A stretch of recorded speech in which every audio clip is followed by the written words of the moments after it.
What's up, everybody? We're back again with some more footage from the Ducksoup Gaming DiveKick tournament, and apologies for the previous video. I didn't realize that sound was working and that I had a conversation. So then, yeah, I got a little distracted trying to do commentary for it, and I decided that, well, in the end, maybe I should just not do commentary, because I did kind of a commentary while playing the game anyways, so I just uploaded it as is, and hope that was okay. Anyways, this is myself playing Markman versus Mycologist, playing as Dive. We're both in the lower bracket, so again, we're both up for eliminations. I chose Markman mainly because my favorite DiveKick player, Adahai Stark, said that Markman is probably way OP, and so I've been trying to use him a little bit, and he is the guy I would go to when I don't know what to do. So if I'm ever in a situation where I don't know what to do, I'm going to go for Markman. And there's a couple of reasons why Markman is decent. One is his kick covers a good area and is hard to react to. I chose the dive gem obviously to try to out-dive dive a little bit. It gives me a little bit better reaction time. Michael is in big trouble right here. I don't think he knows how to work around it because he can't get high enough to react or punish any commitment I do with Markman. And he's coming in on me this time trying to do an aggressive strategy and catches me on the kick. We're both facing the same way and somehow he gets me instead of me getting him. But I'm not flustered at all, and I just return with a headshot for the game. The other thing that makes Markman really good is his air backdash. Being able to take back a kick is really important, and the last thing that's really good is the perfect frame lightning kick. And I didn't really go for it in this game, but it is possible if I wanted to. Alright. So here we go. I think he was considering changing characters, but I don't know if he had any idea on what else to do. So, like I said, Markman on reaction, I can basically attack dive. Dive has to commit hard, which means I can just back kick, and basically it removes a lot of option. And the hitbox on Markman is even better than dive's. Oh, this is ridiculous. It's a really hard matchup for dive. And in my mind, I was also preparing. Because after this match, I have to face against either San or Agent E, and Agent E, if you guys remember, beat me in the beginning, the first round, and so Markman was going to be my answer for his kick, and ooh, nice little hop, skip, and jump there by Myco to catch me. But yeah, Markman was going to be my answer for the kick because I couldn't go shoals against him.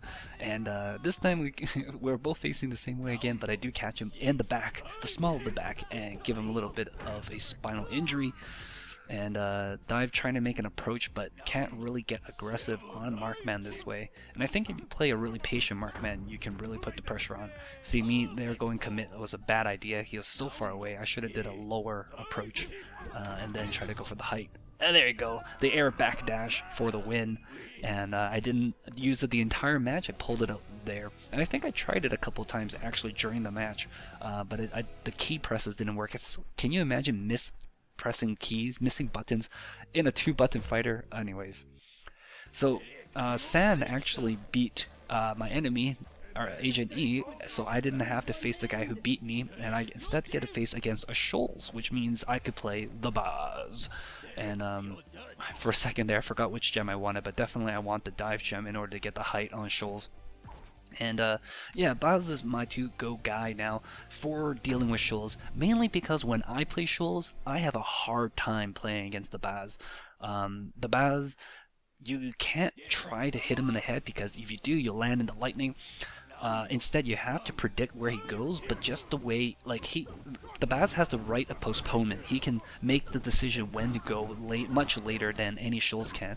And because Shoals have to commit a jump in the air, and the Baz can kind of hover there, he has the right to decide when to go, and it's very rare that he be caught in a bad position, which is why I like the Baz. Some people tell me otherwise, that this is actually a favorable matchup for Shoals. Oh, we get a little bit of a lag there. Anyways, yes, I charge up meter, and then I give him the foot into his foot. But yeah, San and I had a really bad connection for some reason, which is kind of weird, because I had a great connection against Myco. Anytime I see Shoals go into meter, or kick factor, I really like it because they actually go much faster and they're more likely to land in lightning, especially if they're trying to hit me as a person as opposed to trying to hit where I'm going. And so just like that, you have to really aim where the Baz is going instead of where he is currently at the time. And it's hard to change. You have to change the way you play against the Baz, and that's the difficult part. Yeah, oh man, that I thought I won, and so I stopped playing, and then it turned around. But anyway, San gets to get away from a fraud detection. But yeah, no problem. Just gonna body him or try to touch. There you go. And when I charge meter is actually very difficult to deal with Baz because you have to avoid both the lightning and the Baz himself. So if you try to jump over him, you're gonna have to be able to try to kick away from the lightning, which is very difficult because if you don't kick, you're gonna land on Baz or Baz is gonna jump up into you. So you have to kick. But then if you kick too early, you're gonna land on lightning, and if you kick too late, you're gonna get headbutted. So there's like a very minimal window when Baz makes that approach. San here trying to make an adjustment, playing a little bit more patient. And I'm trying to build meter, and I see that she's standing there. It makes me kind of nervous, so I approached her, which is probably a bad idea. I should have just built meter straight up. And I messed up my meter build there because I built it on the down part, and instead of getting the kick factor just when I was making the kick. So I'm going to try again here.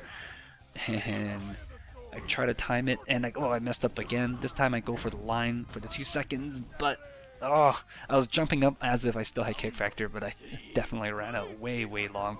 I had no idea what to do at that point. Alright, here we go. Gonna do it properly. Gonna build up meter as San is just standing there watching me. And there we go. Now I can perfectly position, and there is very few ways that San can escape me. And San actually managed to get away from the first approach, but the angle of that approach is very difficult for Shoals to escape because she got a perfect jump in order to get away from that. Anyways, so I'm going to try to build up meter a little bit again and do the good old ramming game. Just like that. And so I'm pulling up some things. San probably hasn't seen this from the Baz yet.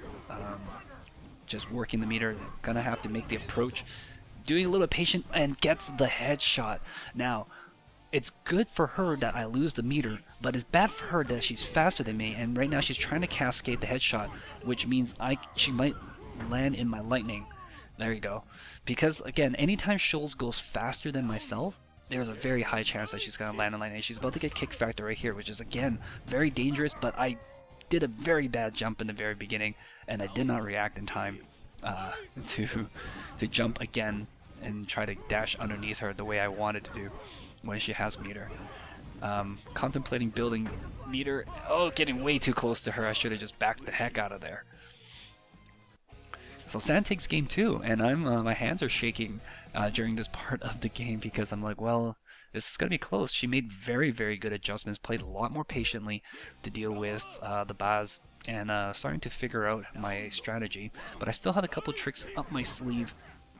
I'm going to keep building meter because I can do this for free, especially in the beginning, and she's just letting me, so I'm going to do it.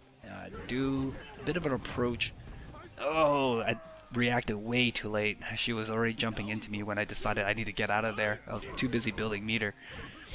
I'm just pounding on my keyboard. Oh, and again, I should have just activated my meter right away. Then she would have landed right into the thing. Just a little bit delay reaction, but here we go. Full body ram. I'm going to catch up a little bit, get on the scoreboard. Gonna do the build meter, and basically the thing is, like, you don't want to approach Baz because Baz, you'll land in lightning, like just like that. But if you don't approach Baz, Baz is gonna build meter, and then he's gonna ram you, and so it poses a really interesting problem. And she doesn't know quite what to do. I think she recognizes at this point that kick factor is not gonna work out. That's not the move I wanted. I actually wanted the ground lightning, and I forgot, and I activated my power in the air, which was the very bad decision. Oh, there you go. With the concussion, trying to get her to land into my lightning due to my slower jump. Alright, gonna go for the meter again. Oh, not quite.